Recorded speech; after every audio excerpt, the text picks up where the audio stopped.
Welcome to Charcoal Still Life Drawing. Here is an assignment where you will set up your own still life at home with a light or use one of my photo references. You'll be using charcoal vine, charcoal pencil, and drawing paper. Here's my setup for my demo. My finished drawing is in the back behind the still life. I have drapery, a large vase that I painted myself, a cup, an apple, and a blackboard, and I have it on a stainless steel desktop, which shows a lot of reflection. The lighting is key, and just use a single light in a darkened room. That will enhance your light logic and in the end help your drawing to look very special. So here's my photograph of my still life setup, and note that it is dark. Overall, the background's quite dark. The apple's dark. It has a large highlight on it. The vase is pretty light, so it'll be a bit of a focal point, but overall a lot of dark shades, which will lend itself to the material of charcoal. You're going to use drawing paper, and I would tape it on 4 sides. The charcoal will go right to the edge of the paper and it will get messy. So tape it well on all 4 sides and use your vine by the side to make circular marks. You're beginning to ground your paper. Okay, here it is marked all over, and the next step that I will be doing is taking either a chamois or my hand and smoothing this charcoal vine. Make sure you put the charcoal vine all the way to the edges before you start smoothing it out. Ideally, after you smooth it, your background will be a nice medium gray, no darker and no lighter. Okay, smoothing it out now. I put about the right amount of vine on to get my medium gray ground, and I will be polishing this all the way to the edges until it's fully smoothed out. Here's the board. Just perfect, not too dark, not too light. I am sitting right under my still life, so I have a great vantage view. And the first thing I'm going to do is I'm going to look at the 2 largest areas of space. I will be firstly splitting the composition into 2, wall space and table space. So you can see my line I drew with a vine. Now the next thing I'm going to do is put the largest objects in. First, I'm drawing in the drapery, the tan drapery that's coming down, and then I'm constructing the largest object in the still life, which is the vase. You will see that I began the vase with a vertical line right down the middle. I'm using my stick of vine to draw. You can use your charcoal pencil, but remember, it doesn't want to be erased.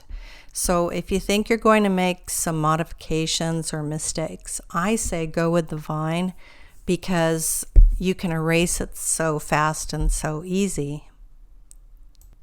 Now, of course, I've put my ellipses in. I've drawn 4 because I have 4 different areas of shape to cover. Here is my layout drawing so far. I've used the vine, drawn the contours of the vase, the drapery, apple, and cup. At this point, what I'm going to start to do is collect my erasers, my pen type, my kneaded eraser, and my large eraser, and I'm going to start subtracting the highlights. Okay, here they are subtracted. I think I got a little bit too carried away, and I lightened it too much, but that's okay, I'll make it work. If you do the same thing, you can easily grab your vine and just put back some more of the pigment and make some of the areas darker at this point and just redo this step. No problem. So here I've blocked in the lights, all the erased areas. Now I need to block in the dark areas. I'm going to get my charcoal vine again, and before I apply it to the paper, I'm going to evaluate where I need to darken it. For sure, the black backboard, a lot of areas of reflection on the table, many parts of the apple, the inside lid of the vase. So at this point, I have roughly sketched on some darker areas wherever I see the shadows, and I'm using my hand to sort of smooth out and texturize some of these areas. Many students really enjoy this part of the drawing when they start to fine-tune the shadows and the highlights, and many students will keep using Vine for almost the whole duration of their drawing. But at a certain point, you want to move on to your charcoal pencils because they will provide more high contrast for you. So again, at this point, you're going to not only want to stop and evaluate your darker areas, but you're also going to take it outside and give it something of a light spray. When you have actually done all your erasing, at that point in the drawing, you can go ahead and spray it. Because at this point, you've got your light areas blocked out, and you can simply add the pigment on as you go. This is the point where you start detailing using your blending stump, using your very small erasers, getting your charcoal pencil black and white out.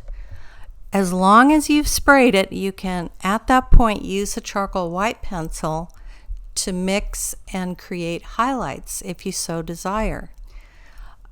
At this point, you have to make some decisions where you want to leave the vine and where you want to start inserting the charcoal pencil, which is darker than the vine.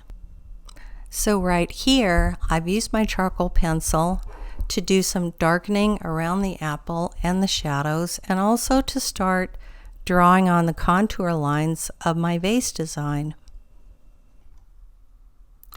So now I'm using my pen type eraser to pull out highlights around the apple and the vase and other areas. This is definitely detailing, and it's a lot of fun.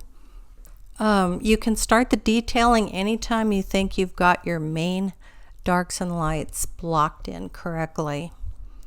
So probably after I detail each item, I will give it a short spray outside.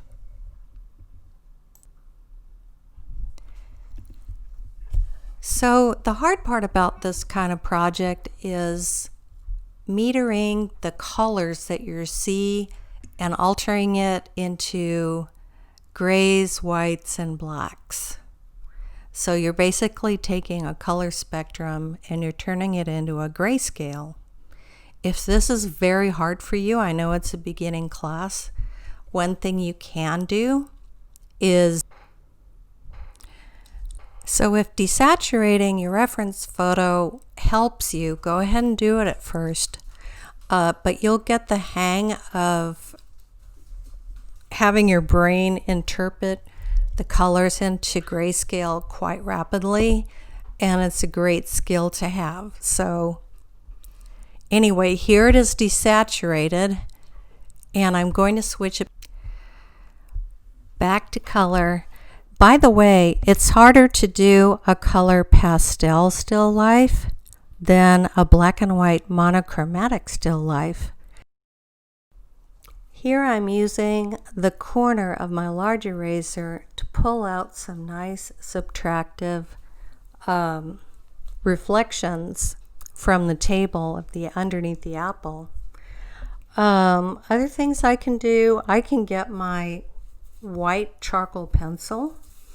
And if I have areas I want to highlight, like right here with the blending stick, I can draw the white on there and use a blending stick to sort of brighten that particular area.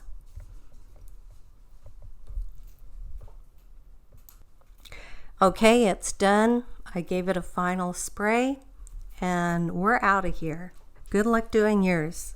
I can't wait to see it. Bye.